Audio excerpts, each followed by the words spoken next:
नमस्कार, आप सभी का स्वागत करता हूं अपने YouTube चैनल सुरेंद्र सिंह बोरा में। साथियों, bridge course supreme court case को लेकर के थोड़ा सा हमारे साथी कंफ्यूजन में हैं। कंफ्यूजन में क्योंकि सबसे पहली चीज है कि उत्तराखंड की जो हियरिंग है वो 18 मार्च की लगी हुई है।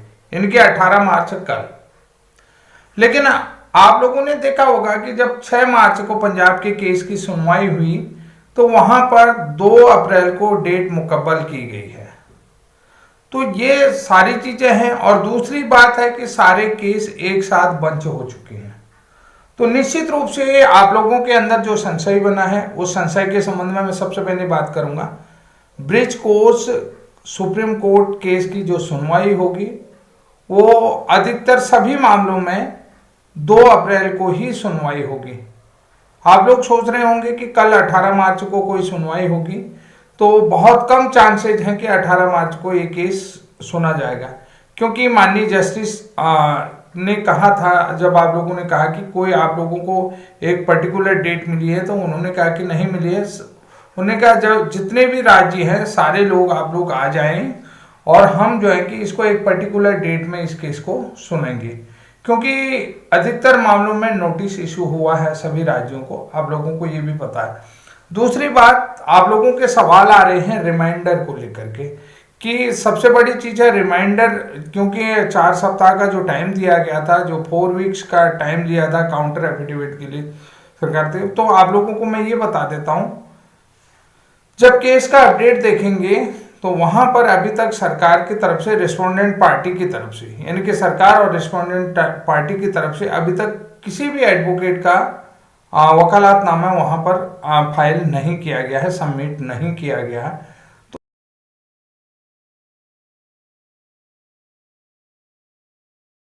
तो इसलिए जो है कि 4 सप्ताह में काउंटर नोटिफिकेशन, जो जवाब आने की संभावना है, काउंटर एफिडेविट के माध्यम से रिप्लाई आने की संभावना है, उस संभावनाओं को नकारा जा सकता है।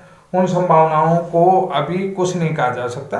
रही बात जो रिमाइंडर वाली बात आई है आप लोगों की, तो निश्चित रूप से हमारी जो लॉ की टीम है, यानी कि जितने भी हमारे एडवोकेट हैं, विद्वान एडवोकेट हैं, वो सारे लोग जो है कि इस बारे में कंसर्नफुल हैं और वो जो है कि इस चीज़ का कंसर्न ले रहे हैं और उन्हें लगता है कि रिमाइंडर कब भेजा जाना चाहिए, कब जो है कि इस केस में हियरिंग होगी, किस तरीके से रिमाइंडर भेजा जाना है। तो हम लोग जो है कि बार बार जो है कि चीज़ें पूछते हैं। अच्छी बात है पूछना भी, ये बहुत अच्छी संभावनाएं हैं, लेकिन जो हमारे एडवोकेट साहब हैं मनदीप कालरा जी, वो ऑलरेडी इसके लिए कंसर्न है। अब रही बात, बहुत सारे साथियों का सवाल आता है कि ब्रिज कोर्स को लेकर के कितनी संभावनाएं बनती है। आप लोगों का बड़ा सवाल होता है कि ब्रिज कोर्स वैलिड क्वालिफिकेशन है, इसको लेकर के कितनी संभावनाएं बनती, बड़ा क्वेश्चन है और बहुत सारे राज्यों के लोगों के सवाल हैं और उत्तराखंड पर खास करके बहुत सारे लोगों का जो है कि बार बार एक मैसेज आता है, कमेंट आता है कि सर ब्रिज कोर्स का क्या हो रहा है, ब्रिज कोर्स को लेकर के क्या चीजें हो रही हैं। सबसे बड़ी चीज तो ब्रिज कोर्स का कितना % चांसेस माननीय सर्वोच्च न्यायालय में बन रहा है, ये बड़ी बात है। और ये देखिए संभावनाएं बनती हैं या नहीं बनती, इस बात का अंदाजा आप खुद लगा लेंगे। जो भी मेरे व्यूअर्स हैं, आप लोग देखिए ब्रिज कोर्स वैलिड क्वालिफिकेशन है, इसकी संभावनाएं कितनी बनती है, इसका अंदाजा आपको लगाना है, समझ। और मैं सीधा सा आपको क्वेश्चन करूंगा। सबसे बड़ी चीज आप लोगों को बता देता हूं, जो सीनियर एडवोकेट गोपाल शंकर नारायण जी हैं, आप सभी लोग जानते हैं गोपाल शंकर नारायण जी को। अगर आप डीएलएड प्रशिक्षित हैं तब भी आप जानते हैं, अगर आप बीएड प्रशिक्षित हैं तब भी आप जानते हैं। और सीनियर एडवोकेट मीनाक्षी अरोड़ा जी का भी आपने लोगों ने नाम सुना होगा। आप डीएड प्रशिक्षित हैं, बीएड प्रशिक्षित हैं या अन्य कोई भी प्रशिक्षित है, एनआईओएस डीएलएड प्रशिक्षित है, सभी लोग जानते हैं।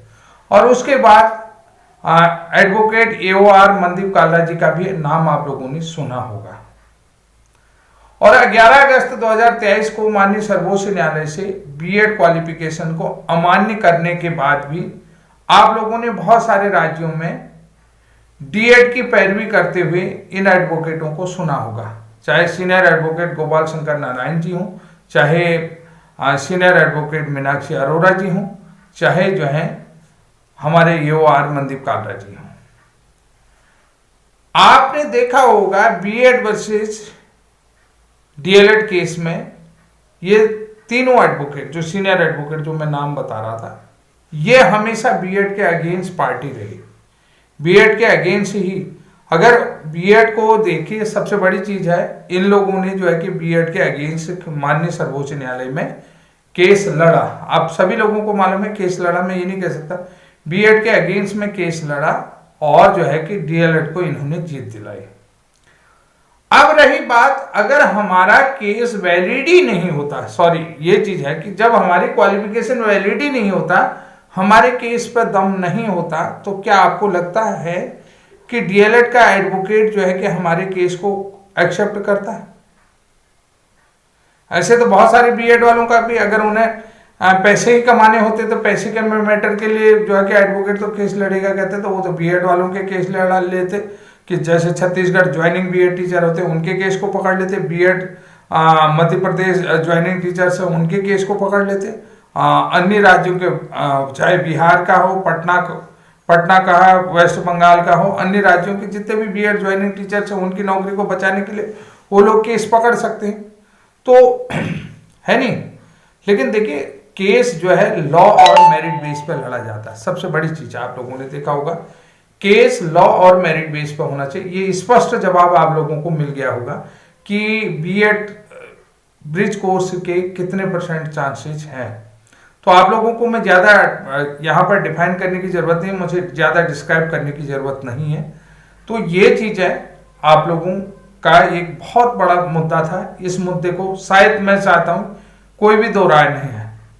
अब दूसरी बात है, अन्य राज्यों के अभ्यर्थी, जो अन्य राज्यों के ब्रिज कोर्स प्रशिक्षित अभ्यर्थी हैं, वो अभी तक सुप्रीम कोर्ट में पार्टी नहीं बने हैं। सबसे बड़ी बात है कि सुप्रीम कोर्ट में वो पार्टी नहीं बने हैं, और वो जो है कि ब्रिज कोर्स के मैटर में जो है कि पिटिशनर बनना चाहते हैं, ब्रिज कोर्स को लेकर के पिटिशनर बनना चाहते हैं अन्य राज्यों के, और उनकी तरफ से टीम गठित नहीं की गई है। सबसे बड़ी चीज ये भी आप लोगों को बता देता हूँ कि उनके यहाँ जो है कि 2-4 लोग हैं, टीम गठित की गई है।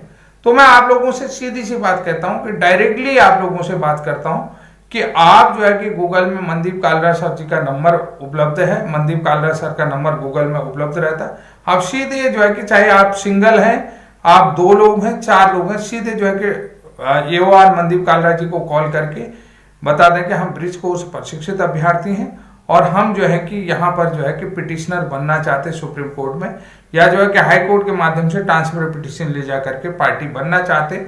तो आप चाहे सिंगल व्यक्ति हैं तो भी आप पार्टी बन सकते हैं, ये मैं आप लोगों को बता सकता हूँ। सीधे जो है कि इसके लिए आपको एडवाइस जो है कि एडवोकेट मनदीप कालरा जी से लेनी होगी, क्योंकि उनका गूगल में ऑलरेडी नंबर मिल जाता है, हम लोगों ने भी ऐसे ही ढूंढा। तो आप लोग जो है कि सीधे उनसे संपर्क कर सकते हैं। अगर आप वेस्ट बंगाल वाले हैं, वेस्ट बंगाल वाले भी जो है कि पार्टी बन सकते हैं, सीधी सी बात है।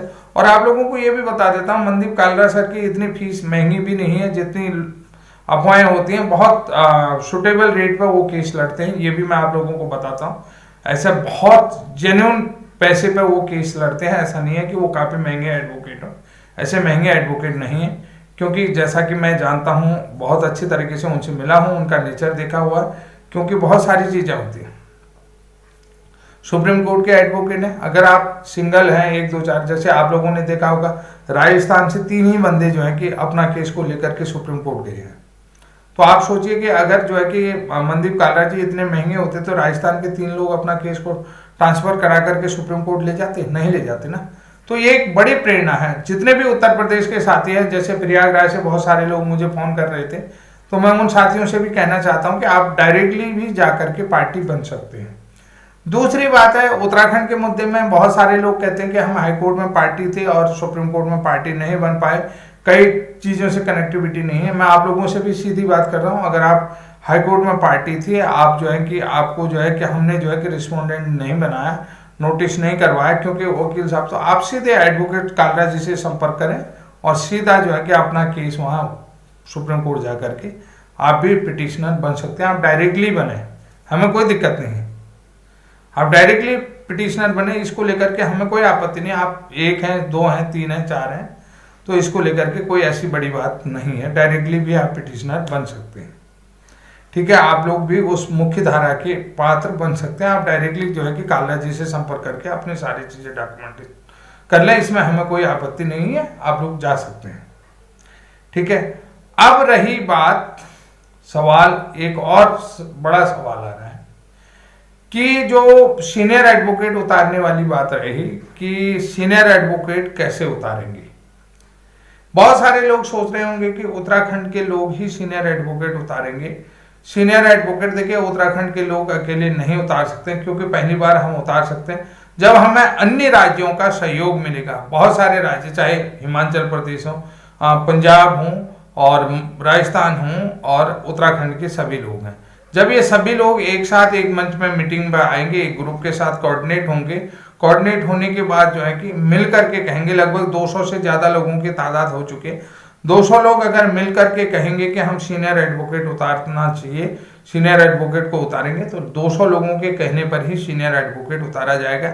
उसके लिए हम चाहेंगे कि एक पर्टिकुलर जो है कि राज्यों के प्रतिनिधि अपने मेंबर्स से मीटिंग करें, उसके बाद जो है कि मेंबरों की राय लें और उसके बाद जो है कि एक संयुक्त रूप से मीटिंग, 200 लोगों की मीटिंग हम ऑर्गेनाइज करा सकते हैं।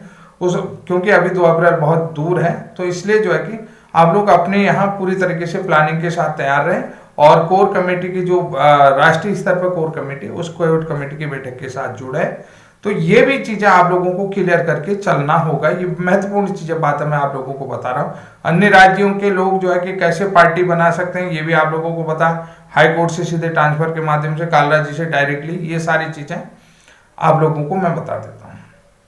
दूसरी बात, एक चीज और चीजें हैं हमारे यहाँ उत्तराखंड की, कल जो है कि ग्रुप की मीटिंग थी, अधिकतर जो है कि 72-75 लोग जो है कि इस मीटिंग में, अधिकतम संख्या हमारी 80 के आसपास थी, अधिकतम जो है कि 80 लोग जो है कि हमारे यहाँ उपस्थित रहे, लेकिन 90 लोग फिर भी उपस्थित नहीं रहे। जो परसेंटेज था तो वो जो है कि 45 और या 55 का रहा, तो 45% लोग उपस्थित थे, 55% लोग नदारद थे, यानी कि अनुपस्थित थे। तो जो मीटिंग का सिनेरियो था, आप लोगों को बहुत सारे सवाल चीजें थी कि सीनियर एडवोकेट को उतारने को लेकर के था, और दूसरी चीज एक और बात आप लोगों को कह रहा था कि जो आप लोगों ने देखा होगा डिफेक्ट जो चीजें हैं, तो उस डिफेक्ट में मैंने आप लोगों को ऑलरेडी कहा था, वो डिफेक्ट से हमारी कोई लेना देना नहीं, वो एडवोकेट साहब का अपना मैटर होता है। जैसे जैसे उन चीज़ों में क्लियरिटी आएगी, पेपर मिलते रहते हैं, वो डिफेक्ट क्लियर होते रहते हैं, वो चीज़ें अंदरूनी चीज़ है, उसके लिए आप लोगों को चिंता करने की जरूरत नहीं। मीटिंग को लेकर के देखिए, सीनियर एडवोकेट को लेकर के बोला गया था कि सीनियर एडवोकेट कैसे उतारा जाए, उसके लिए कोर कमेटी की बात की गई। दूसरी बात है कि हमारी डिग्री वैलिड होगी नहीं होगी, वो मैं आप लोगों को समझा चुका था। ये तमाम सवाल है। बहुत सारे लोग कह रहे थे कि हम जो है, हमने फार्म को लेकर के उनके इश्यूज थे कि फार्म हमने नहीं भरे हैं। मैंने कहा कि आप लोगों ने 2020-21 में भरे हैं। फिर कई लोग जो है कि छठी काउंसलिंग, 5वीं काउंसलिंग को लेकर के चिंतित थे। मैंने आप लोगों से कहा कि 20 दिसंबर को, यानी कि 20 दिसंबर 2024 को 5वीं काउंसलिंग कंप्लीट हुई है। ये बात ध्यान में रखना, 20 दिसंबर को 5वीं काउंसलिंग संपन्न हुई है, जिसका अभी नियुक्ति पत्र नहीं मिला है। नियुक्ति पत्र आज आप लोग समझ रहे हैं 17 मार्च है, 17 मार्च तक नियुक्ति पत्र नहीं मिला है। लेकिन आपके पास 1 फरवरी 2025 को एक डाटा आ गया है कि राज्य में 31 मार्च 2025 को रिटायर होने वाले शिक्षकों के अतिरिक्त 3074 पद अभी भी रिक्त हैं। 3074 शिक्षकों की आवश्यकता है। तो आप सोचिए, 5वीं काउंसलिंग का जो नियुक्ति पत्र मिलेगा वो 18 मार्च के बाद मिलेगा, यानी कि कल तक कोई डेट उसकी तय नहीं हुई। तो आपके पास पदों की रिक्तता हो, उन रिक्त पदों पर आपकी पात्रता बनती है। उसके बाद 31 मार्च 2025 को रिटायर होने वाले शिक्षकों की भी संख्या उसमें जुड़ जाएंगी, तो वो पद और बढ़ जाएंगे। तो ये सबसे बड़ी चीज है। अब यहाँ पर देखिए, बात आप लोगों को समझना होगा, स्टेट काउंसलिंग।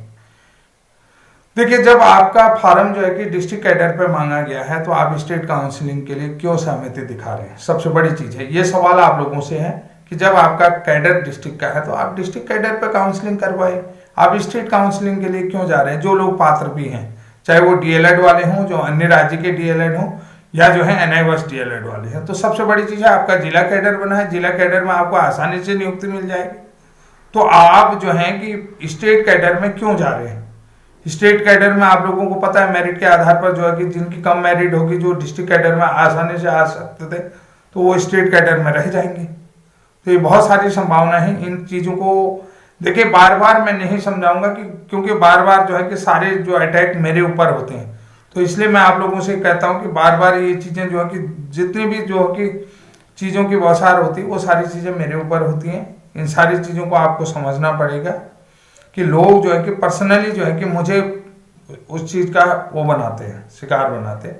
तो निश्चित रूप से आप लोगों से निवेदन करता हूं कि बेहतरीन ढंग से चीजों को समझिए और बेहतरीन से बेहतरीन आप लोगों को ये मुद्दा मैंने समझाया है। और इस मुद्दे में आप लोगों को समझना होगा कि जो बीएड ब्रिज कोर्स की डिग्री माननीय सर्वोच्च न्यायालय में कितनी संभावना है कि ये वैलिड हो जाएगी। इस संभावना को लेकर के हमने आपको पूरी तरीके से विस्तृत चर्चा कर दी है। अगर इसको लेकर के आपके कोई भी क्वेरीज होती, कोई भी क्वेश्चन होते, तो आप कमेंट के माध्यम से फिर से लिख सकते हैं और फिर से मैं आप लोगों के क्वेश्चनों का समाधान करने के लिए तत्पर रहूंगा। 24 आवर तत्पर रहूंगा कि वीडियो के माध्यम से आप तक आपके क्वेश्चनों का उत्तर मिल जाएगा। जो भी आपके मन में सवाल उठ रहे हैं उनके लिए जो है कि आपको पूरी तरीके से संतुष्टि मिल जाएगी उन उत्तरों को पा करके। तो साथियों, आज के लिए इतना ही। तब तक के लिए जय हिंद, जय उत्तराखंड।